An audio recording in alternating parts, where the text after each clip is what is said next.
ಸೂರ್ಯೋದಯ ನ್ಯೂಸ್ಗೆ ಸ್ವಾಗತ.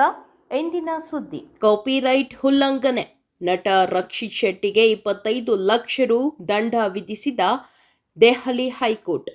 ನ್ಯಾಯ ಎಲ್ಲಿದೆ?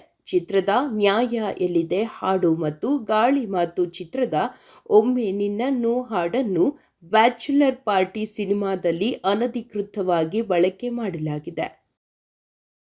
ಹಕ್ಕುಸ್ವಾಮ್ಯ ಹಾಗೂ ಪ್ರಸಾರದ ಹಕ್ಕನ್ನು ಖರೀದಿ ಮಾಡದೆ ಹಾಡುಗಳ ಬಳಕೆಯಾಗಿದೆ ಎಂದು ಎಂಆರ್ಟಿ ಮ್ಯೂಸಿಕ್ ಪಾಲುದಾರರಾಗಿರುವ ನವೀನ್ ಕುಮಾರ್ ದೂರು ಸಲ್ಲಿಸಿದರು.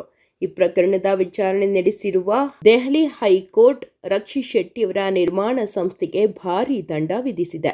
ಬ್ಯಾಚುಲರ್ ಪಾರ್ಟಿ ಚಿತ್ರದಲ್ಲಿ ಅನುಮತಿ ಇಲ್ಲದೆ 2 ಹಾಡುಗಳನ್ನು ಬಳಸಿದ ಪ್ರಕರಣಕ್ಕೆ ಸಂಬಂಧಿಸಿ ಕನ್ನಡದ ಖ್ಯಾತ ನಟ, ನಿರ್ದೇಶಕ, ನಿರ್ಮಾಪಕ ರಕ್ಷಿತ್ ಶೆಟ್ಟಿ ಅವರ ನಿರ್ಮಾಣ ಸಂಸ್ಥೆಯಾದ ಪರಂವಾ ಸ್ಟುಡಿಯೋಸ್ಗೆ 25 ಲಕ್ಷ ರೂಪಾಯಿ ದಂಡ ವಿಧಿಸಿ ದೆಹಲಿ ಹೈಕೋರ್ಟ್ ಆದೇಶಿಸಿದೆ.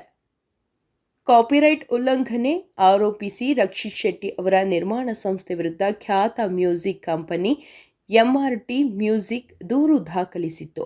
2020ರ ಹಕ್ಕುಸ್ವಾಮ್ಯ ಒಪ್ಪಂದದ ಪ್ರಕಾರ ನ್ಯಾಯ ಎಲ್ಲಿದೆ ಮತ್ತು ಒಮ್ಮೆ ನಿನ್ನನ್ನು 2 ಹಾಡುಗಳ ಮಾಲೀಕತ್ವ ತಮ್ಮದಾಗಿದೆ ಎಂದು ಸಂಸ್ಥೆ ವಾದಿಸಿತು. ಆದರೆ ಬ್ಯಾಚುಲರ್ ಪಾರ್ಟಿ ಚಿತ್ರದಲ್ಲಿ ಈ ಹಾಡುಗಳನ್ನು ಅನುಮತಿ ಪಡೆಯದೆ ಬಳಸಿಕೊಳ್ಳಲಾಗಿತ್ತು ಎಂದು ಎಂಆರ್ಟಿ ಮ್ಯೂಸಿಕ್ ಆರೋಪಿಸಿತ್ತು. ವಿಚಾರಣೆ ವೇಳೆ ರಕ್ಷಿತ್ ಶೆಟ್ಟಿ ಮತ್ತು ತಂಡವು ತಮ್ಮ ಸಮರ್ಥನೆಯಾಗಿ ಕೆಲವು ವಾದಗಳನ್ನು ಮಂಡಿಸಿತು. ನ್ಯಾಯ ಎಲ್ಲಿದೆ ಹಾಡನ್ನು ಕೇವಲ 7 ಸೆಕೆಂಡ್ ಮತ್ತು ಒಮ್ಮೆ ನಿನ್ನನ್ನು ಹಾಡನ್ನು 31 ಸೆಕೆಂಡ್ ಮಾತ್ರ ಬಳಸಲಾಗಿದೆ. ಇದು ಅತಿ ಕಡಿಮೆ ಅವಧಿಯಾಗಿರುವುದರಿಂದ ಹಕ್ಕುಸ್ವಾಮ್ಯ ಉಲ್ಲಂಘನೆಯಾಗುವುದಿಲ್ಲ ಎಂದು ವಾದಿಸಲಾಗಿತ್ತು.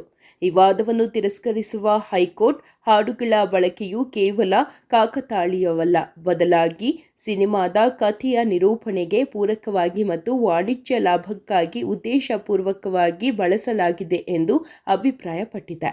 ನಾಯಕ ಸಂಕಷ್ಟದಲ್ಲಿರುವಾಗ ನ್ಯಾಯ ಎಲ್ಲಿದೆ ಹಾಡನ್ನು ಹಿನ್ನೆಲೆಯಲ್ಲಿ ಹಾಕಿರುವುದು ಒಂದು ಸೃಜನಾತ್ಮಕ ನಿರ್ಧಾರವಾಗಿದ್ದು, ಇದು ಹಕ್ಕುಸ್ವಾಮ್ಯದ ಅಡಿ ಬರುತ್ತದೆ ಎಂದು ಕೋರ್ಟ್ ಹೇಳಿದೆ.